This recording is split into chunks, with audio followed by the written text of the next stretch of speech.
Hello mga ka-aquaculture enthusiast! Welcome sa episode 3, part 1 ng ating journey to mud crab farming. Narito tayo ngayon upang pag-usapan ng mga mahahalagang bagay ukol sa pangangasiwa sa mga similya ng mga alimango na aalagaan ninyo sa inyong fish pond. Alam nyo ba na ang mga mud crab juveniles ay kailangan ng espesyal na pag-aalaga bago sila ilipat sa inyong fish pond?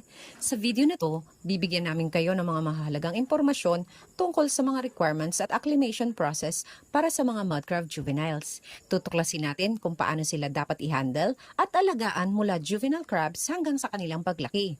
Ito ay isang mahalagang hakbang sa pagiging isang successful mud crab farmer. Ano nga ba ang mga mud crab juvenile requirements?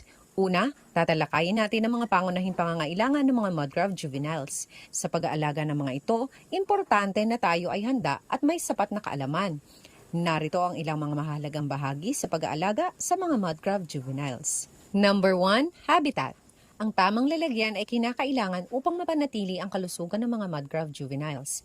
Maaari itong aquarium o isang parte ng fish pond na may nakapalibot na net o kaya naman ay mga tangke na may tamang sukat at kahalumigmigan. Siguruhin may mga patag na lupa o mga bato sa ilalim para sila ay safe. Number 2, tamang pagkain. Ang mga mud crab juveniles ay kailangan ng wastong pagkain para sa tamang paglago.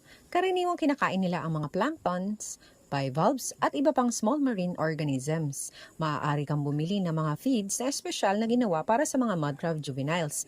Mabibili mo ito sa mga tindahan ng mga feeds na pang aquaculture. In our case, pumupunta pa kami ng Lucena para makabili nito.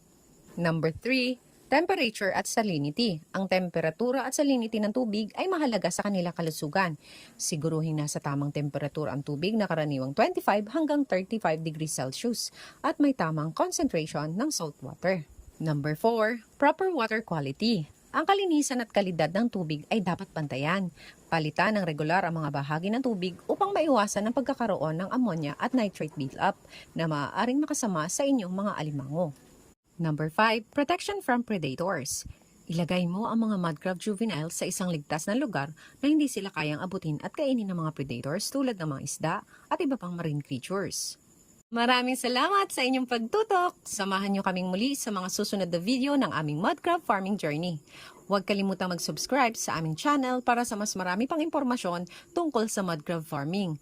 Kung may mga katanungan kayo o may mga karanasan kayong nais ibahagi, huwag kayong mag-atubiling mag-comment sa ibaba. Tandaan, ang tamang alaga at pag-aalaga ay susi sa tagumpay sa mud crab farming. Kita-kits!